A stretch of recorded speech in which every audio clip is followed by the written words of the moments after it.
it's a great, great morning, the first day in heaven when you stroll down the golden avenue. There are mansions left and right, and you thrill to every side, and the saints are always smiling, saying, how do you do? Oh, it's a great, great morning, the first day in heaven when you realize your worrying days are through. You'll be glad you are not idle, took time to read your Bible, it's a great morning for you. Amen. Good morning po sa atin lahat and happy Monday morning. Ito po yung lingkod, Tito Jong from CBBC Singapore Outreach. Ito po yung ministry ng CBBC San Pedro Laguna under the leadership of our Pastor Dr. Ed Lauren. Amen. Tayo po ay magsimula po sa panalangin. Let's bow our heads in prayer. Let's pray. Father in heaven, Lord, we bless you and thank you, Lord God, once again for this brand new day. A brand new work week that you've given us. Thank you for your grace. Thank you for the victory that you've given us yesterday, for all the messages, the encouragement, for the being recharged and revived by your word. Thank you, Lord God, for the good night rest. Thank you, Lord God, for giving us another opportunity for us to sit down and listen to your word, even at this time in the morning. Pray, Lord God, that you would give us a fresh start. And I pray, Lord God, for your grace upon your servant, that you would empower me, use me, and that make me a blessing, Lord God, to your people, all for your honor and for your glory. And Lord, bless the message we're going to hear, and forgive us our sins. In Jesus' name we pray. Amen and amen. All right. So, let's open our Bibles, please, in the book of Jeremiah. Jeremiah chapter 17. Jeremiah chapter 17. And let's read verse 7. 17. Verse 7 and verse 8. Okay, dalawang verses po babasahin po natin. Jeremiah 17 verses 7 and verse 8. Sabi po dito, blessed is the man that trusted in the Lord, whose hope the Lord is. For he shall be as a tree planted by the waters, and that spreadeth out her roots by the river, and shall not see when the heat cometh, but her leaf shall be green, and shall not be careful of the year of drought, neither shall cease from yielding fruit. I'd like to speak about the subject this morning, staying fruitful during dry seasons. Staying fruitful during dry seasons. Right? Tayo po muna manalangin. Father in heaven, Lord, we bless you. And thank you, God, for this passage that we have read. Thank you for your word. And Lord, as we come into this time of study, we ask, O God, for your guidance. May your Holy Spirit, O Lord, be the one to enlighten us, to give us understanding of your word. And empower your servant, O Lord God, and help your people to receive the blessings that you have in store for them. And Lord, let your name be glorified. That's all I ask, O Lord God. Let your name be honored and glorified this morning. And give us victory. In Jesus' name we pray. Amen. Right, staying fruitful during dry seasons. No? So, there will always come a time, in your spiritual life that you would feel stagnant, as if nothing is happening. I mean, if there's a lot of happenings, then, di ba? That's exciting, You feel exhilarated, na kumbaga ang daming kaganapan sa buhay mo, sa spiritual life mo, sa church life mo, di ba? And you feel so excited sa yung pagbabasa ng Bible, yung going to church, nakakapagdala ka ng mga maraming bisita, right? Those are fruitful seasons. But there will come a time of dry seasons. Amen? Seasons in life na para bang El Nino, right? So, but I'd like you to notice, mga kapatid, that there in deserts, amen? Even in deserts, there are trees that grow. Napansin niyo po yun? Napansin niyo po yun? No, even in deserts, there are certain trees, lalo na pag and meron silang areas na kung tawaging oasis, di ba? And these trees, those sa oasis na yon, they dig its root deep, di ba? And when you look at the structures of their yung system ng kanilang ng root, they are their roots, it runs very deep. Why? Because it goes through the dirt, amen, to find the water so that it will not die. Amen. Now, I mean, life gets hard, and sometimes budget gets tight, di ba? Sometimes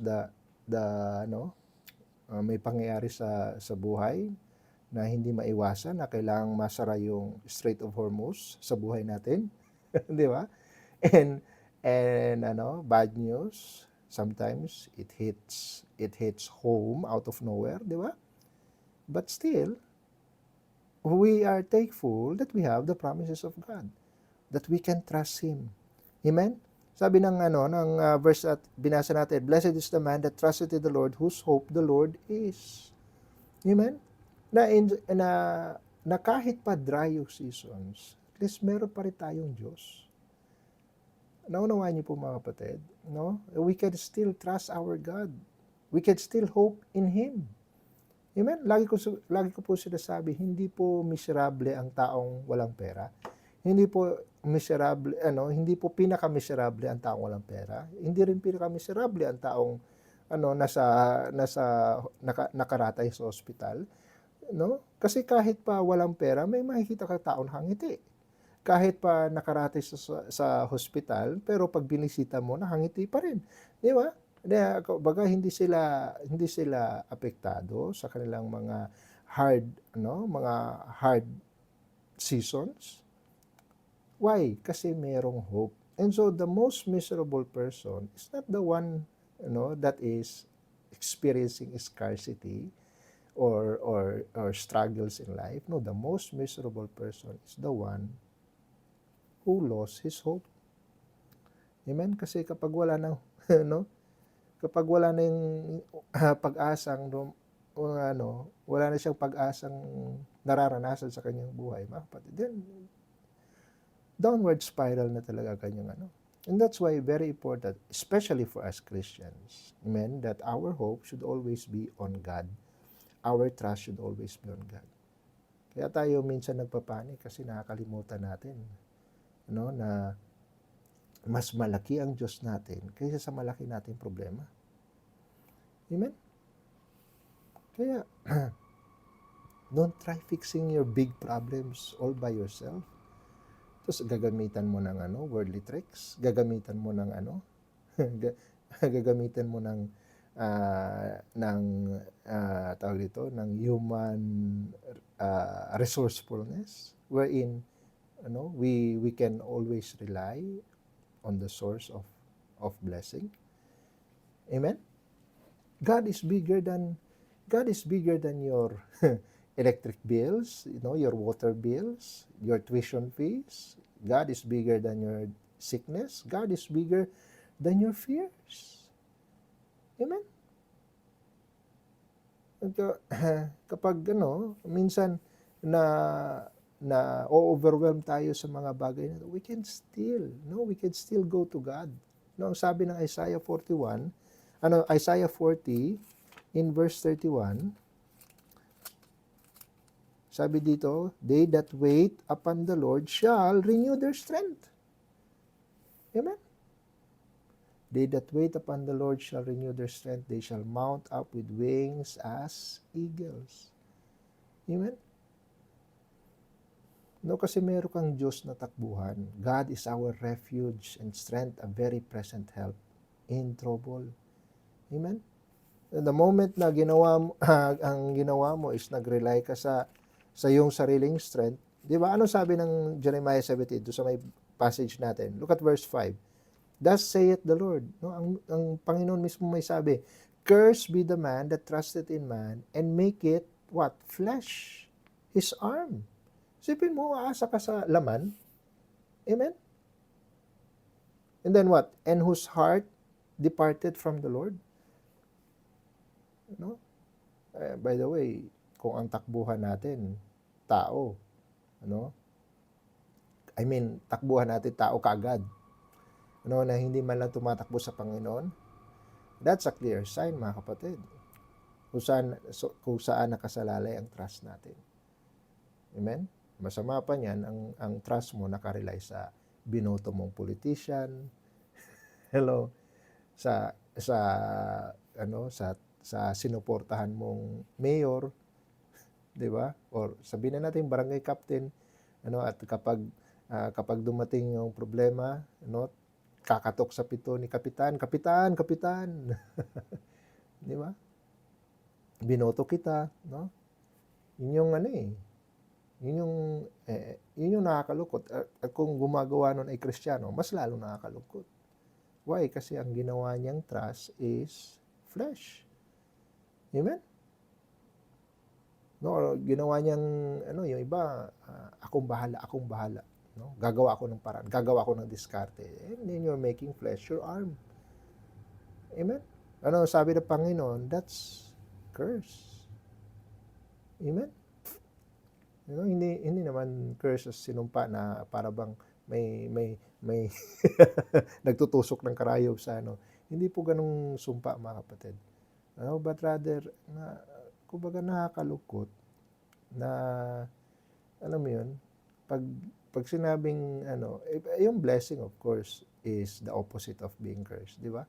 So instead na may natatanggap ka, ibig sabihin, yung curse, laging bitaw. Amen? Laging nagbi-bleed ng resources. Amen? And that's no way to survive, mga kapatid. Amen? So, you survive on your own wisdom. You try to survive on your own power. It will leave your soul dry. It will exhaust you. Why? Tao lang tayo eh. Amen? So, hindi, ang problema, mga kapatid, is not really the climate outside. Ang problem kasi, yung spiritual life natin, mababaw. It's not deep enough to handle the climate, the spiritual climate.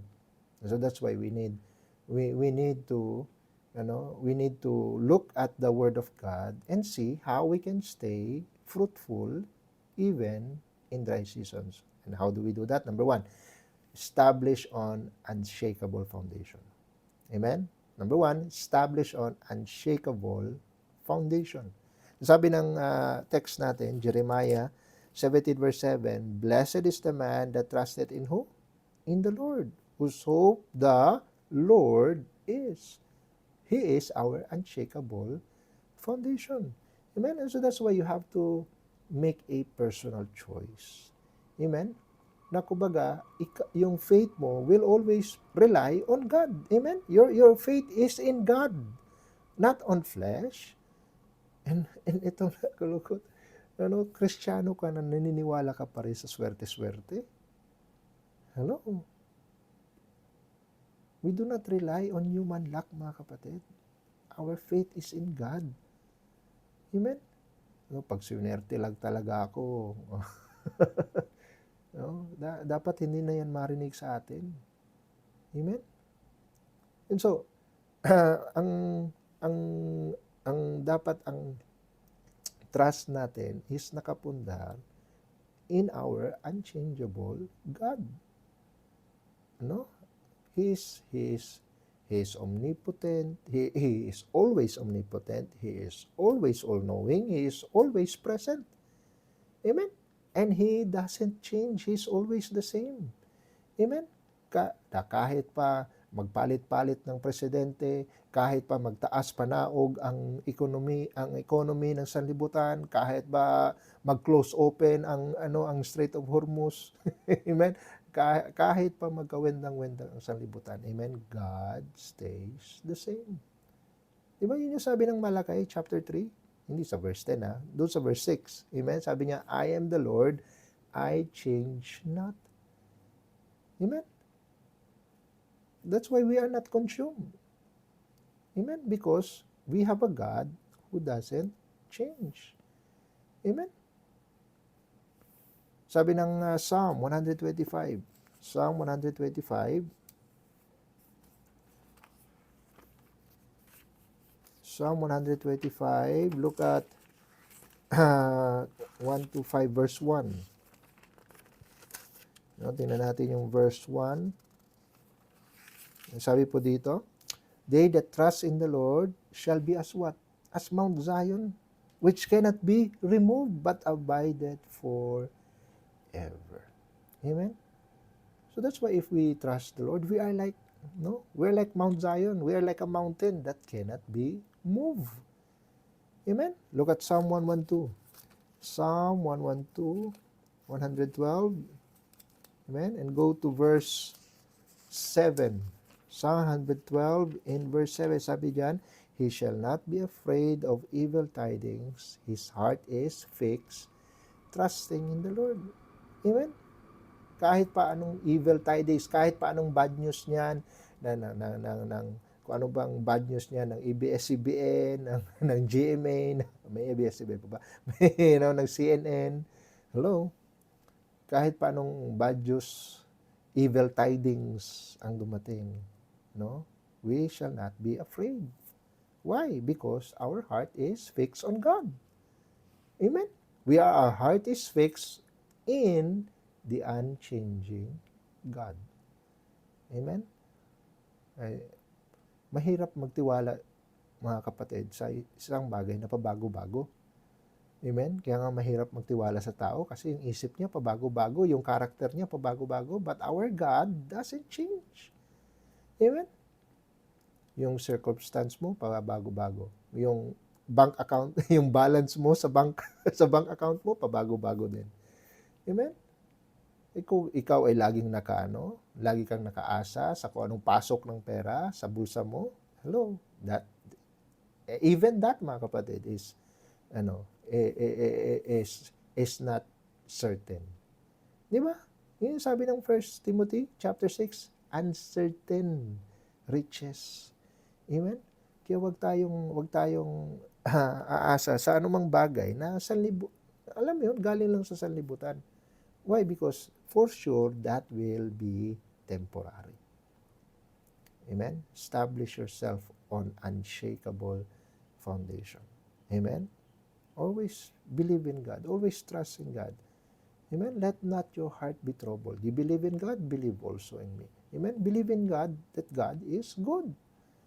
Amen? Believe in God that He is in total control of our lives. Amen? So, instead na evil tidings atupagin mo, instead na mga bad news atupagin mo, read your Bible. Amen? Read your Bible every single day. So that yung isip mo at ang puso mo will be kept clean and sharp. Amen? At kapag merong mga assemblies, amen, show up. May mga prayer meetings, amen, service, show up. Amen? Every time that the door is open, not forsaking the assembling of ourselves together. Amen? Why? You need to establish yourself on unshakable foundation. Amen? So, number 2, expand your spiritual capacity. Amen? Expand your spiritual capacity. Anong ibig sabihin nun, sir? Sabi dito sa verse 8, for he shall like be a tree planted by the waters, and then what? And that spreadeth out her roots by the river. Amen? That spreads out. Nag-expand. Nag-expand siya ng kanyang root. Amen? Why? Kasi naghahanap ng source. Naghahanap ng waters. Amen? Lalo na kapag yan ay nasa riverside, naka-spread yung kanya para mas maraming roots na nakakabit sa river, mas maraming mas marami siyang strength. Amen? Mas marami siyang flow of blessings. Amen? So you expand your spiritual capacity. Amen? You spread out your roots. Amen? Kasi hard times, no, they are whether you like it or not, guaranteed yan mga kapatid. Hard times will hit us. Amen? And so that's why we have to get ready. Amen? Kailangan meron tayong strong spiritual life. Kung saan pag dumating yung mga big troubles, amen? Yung ating spiritual life built up na. Amen? Matibay na. No, hindi na mayayanig ng anumang problems. Amen? Kasi natutunan mo na na magtiwala sa Panginoon. Amen? You have already learned, you have already embraced the truth that God is unchanging. Amen? That you can always rely on Him. No? Sabi ng Ephesians chapter 3 in verse 16. No, sabi po dito that He would grant you according to the riches of His glory to be what? To be strengthened with might by His Spirit in the inner man. Amen? We should be strengthened with His might. Amen? With the might of His Spirit in the inner man. Amen? Actually, in context, ito yung prayer ni Apostle Paul sa mga Ephesians. No? Prayer niya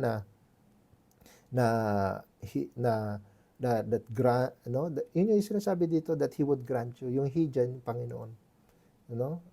Pinipray ni Paul that God would grant the church members, na sila'y mas strengthened with might by God's Spirit. Amen? In the inner man. No, sabi ng Colossians chapter 2 in verse 7. Colossians 2 in verse 7, sabi, rooted and built up in Him and established in the faith as ye have been taught, abounding therein with thanksgiving. Rooted and built up. Amen? Rooted and built up tayo sa ating Panginoon. Amen? In Christ Jesus. Amen? No, ni-receive natin ang Panginoon. Let's also walk with Him, rooted and built up in Him. No? Rooted and built up in Christ. No, kasi kung ikaw ay rooted and built up, ano sabi na Psalm chapter 1? Remember that verse? No? Psalm chapter 1 in verse 3. Psalm chapter 1 in verse 3, sabi dito, and he shall like be a tree planted by the rivers of water that bringeth forth his fruit in his season. His leaf also shall not wither, and whatsoever he doeth shall prosper. Amen? Sino yan? Yung tao nagde-delight in the law of the Lord. Amen? Sabi sa verse 2.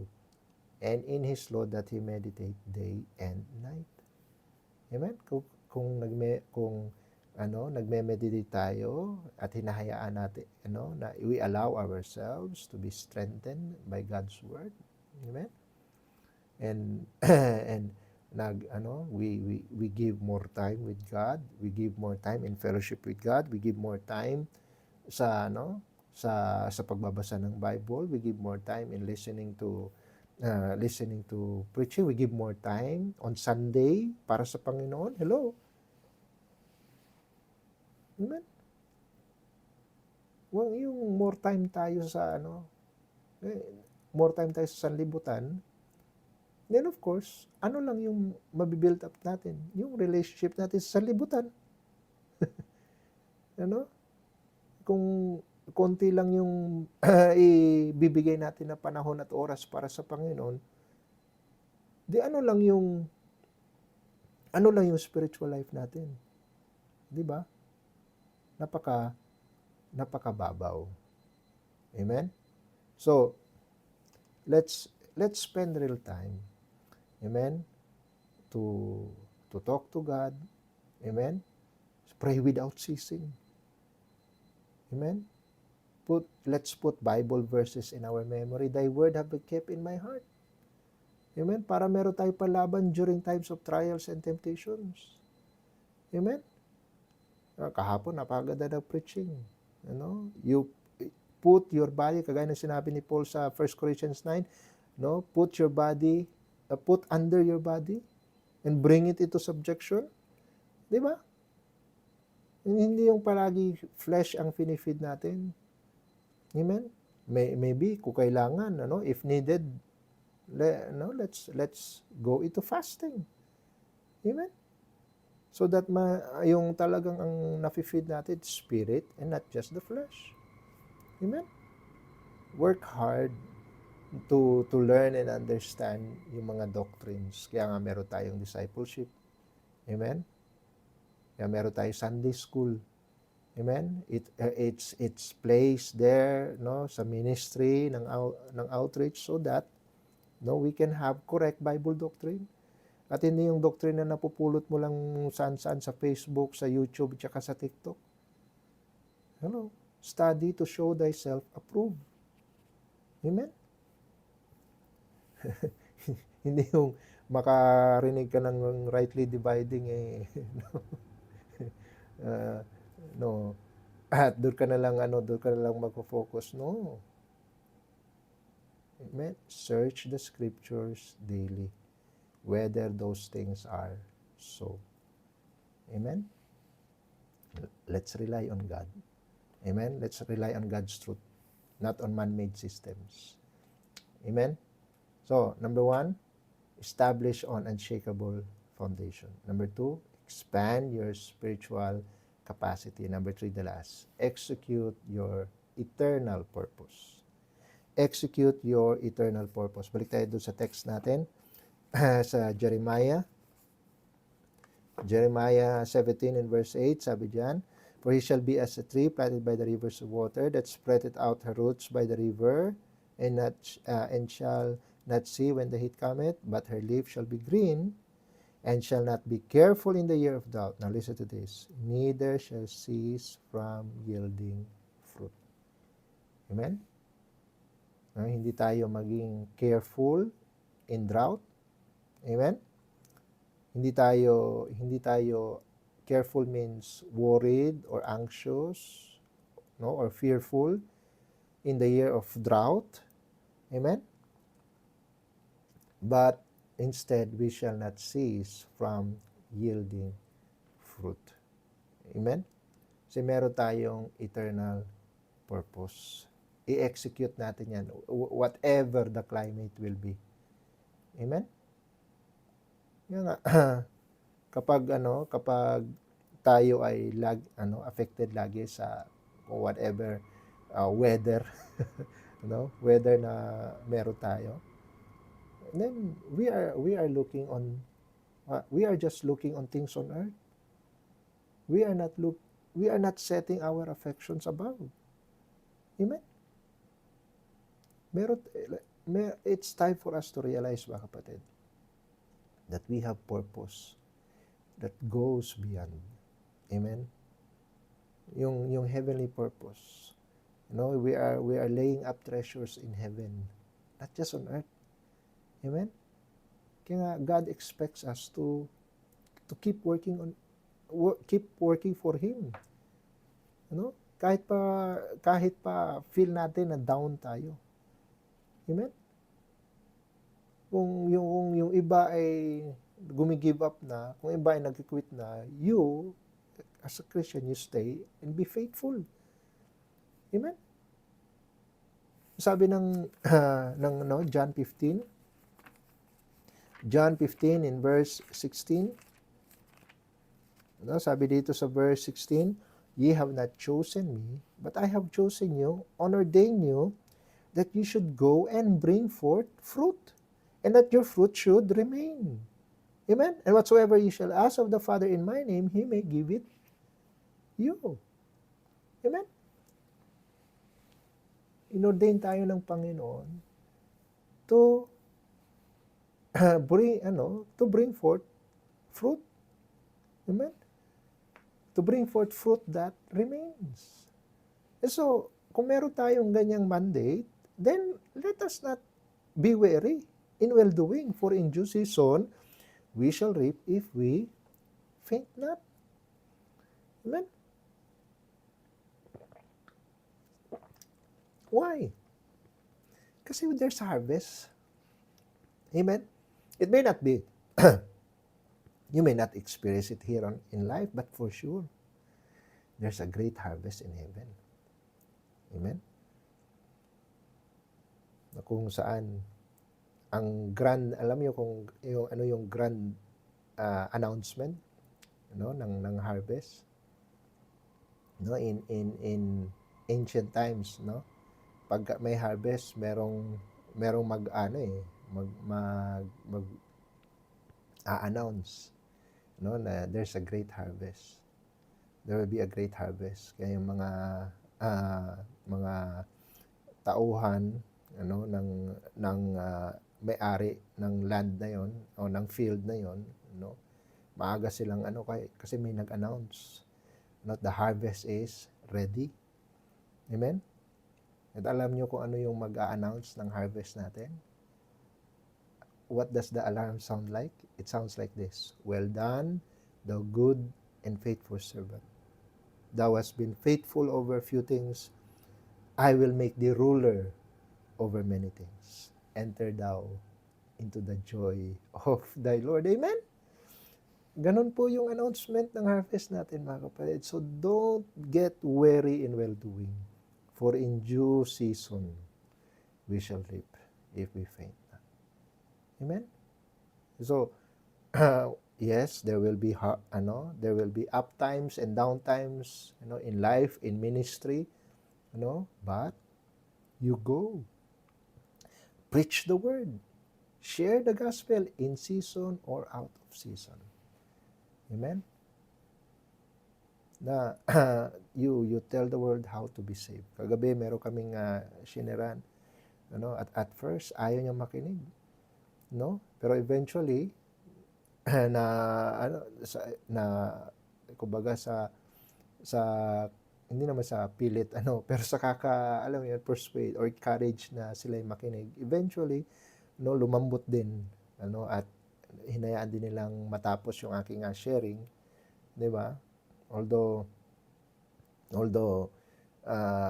isa talaga ang very attentive, but here's the thing, pagkatapos ng sharing, inilabas na shinare niya na kaya siya wala sa mood kasi naghahanap pala siya ng employer and she's having a hard time, she feels distressed and depressed, di ba?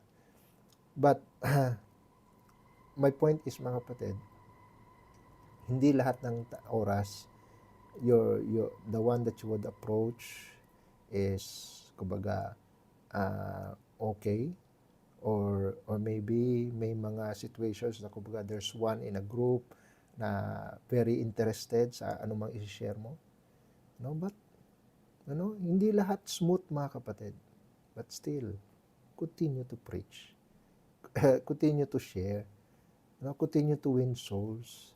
Amen? Sige lang, merong interested tuloy mo. Amen? Hayaan mo yung mga hecklers, na mga nang iistorbo. Just go on for the sake of that one soul. Amen? In season or out of season. Amen? Keep a happy smile. Keep a clean testimony. Amen? Keep a good behavior so that people will see Jesus in you. Amen? Do your job as a soul winner. Amen? Serve the ministry. Serve within the ministry with a faithful heart. Amen? You show up again, kaya na sinabi ko kanina, you show up in church every time there's assembling of yourselves together. Amen? Give your tithes and offerings. Amen? Support the missions. Pray for the outreach. Pray for the brethren. Amen? Why? You have an eternal purpose. Amen? So, again, hard times doesn't have to stop you. Amen? Why? Because it's just here on earth. Amen? Meron kang purpose in eternity. Amen? So, focus on that. Amen? Keep executing your eternal purpose. So number 1, what do we have?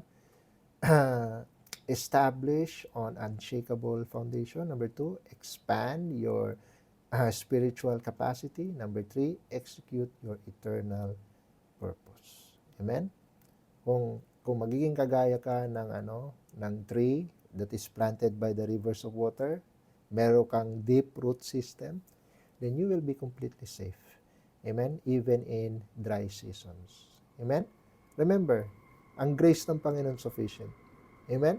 During hard times ni Paul, he prayed, Lord, take away this thorn of flesh away from me. Pero ang sabi ng Panginoon, no, my grace is sufficient for thee. Amen? Makakaranas tayo ng mga hard times, trying times, struggling times, but His grace is sufficient to take care of us, even in our worst times. Amen? So, that's why, sabi nga ng theme verse natin for this year, be steadfast, unmovable, always abounding in the work of the Lord. Why? Our labor is not in vain. Amen? No, there's a sure harvest. Amen? So, instead na mag-focus ka sa mga bad circumstances of life, start to expand your roots. Spread them out. Amen? Spread out your roots. Have more time with God. Have more time with fellowship. Have more time studying God's Word. Amen? Stand firm. Keep on winning souls. Amen? Keep on bearing fruit for the glory of God. Amen? Tayo manalangin. Father in heaven, Lord, we bless you. We thank you, God, for this lesson. Thank you for the message that we have heard. Thank you for encouraging us, O Lord God, to keep on in our work, that we will stay fruitful even in struggling and dry times. Thank you, Lord God, for the wisdom, and we give you back all the glory and honor. In Jesus' name we pray. Amen and amen. All right. I hope naging blessing po ang message natin ngayong umaga. Okay, so batiin natin ang ating mga kasama.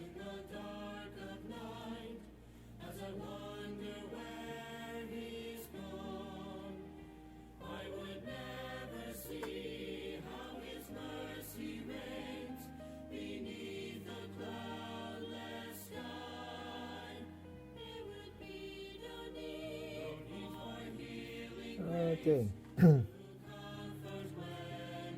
So we have Sister Kay, good morning sa iyo. Sister Jackie, good morning. Sister Jonalie, good morning. Ate Cecil, good morning. Also kay Sister Sheng, good morning. Sister Laila, good morning. Sister Joffin, amen, good morning. And also kay Sister Dinah, good morning. Sister LV, good morning. Kay Ma'am Perla Sansano, hello po, good morning po.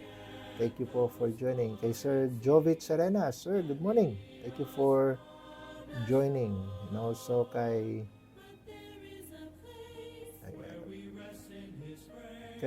Sir Eric Din Salta, amen, from Taiwan, good morning po. And also kay Randy Jane Isguera, hello po, good morning. Thank you for joining. And kay Sir Jason Aroy, sir, good morning po. And kay Ma'am Cathy Alcantara, hello po, good morning. Thank you for joining. Kay Mama Ibing, hello ma'am, may buntag. Thank you for joining. And kay Sir Archie Ricolcol, good morning po. Kay Ma'am Lina, in Hong Kong, amen, good morning po ma'am.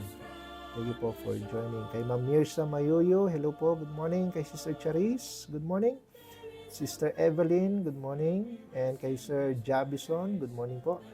And sa ating outreach sa Tugigaraw, amen. Kay Sir Arnel, Preacher Arnel, good morning po. Thank you for dropping by, amen. It's always a blessing and a privilege pag may napapadaan po sa ating mga preachers, amen, from other outreaches, amen. Also kay Sir Marlon Aguirre, sir, good morning po.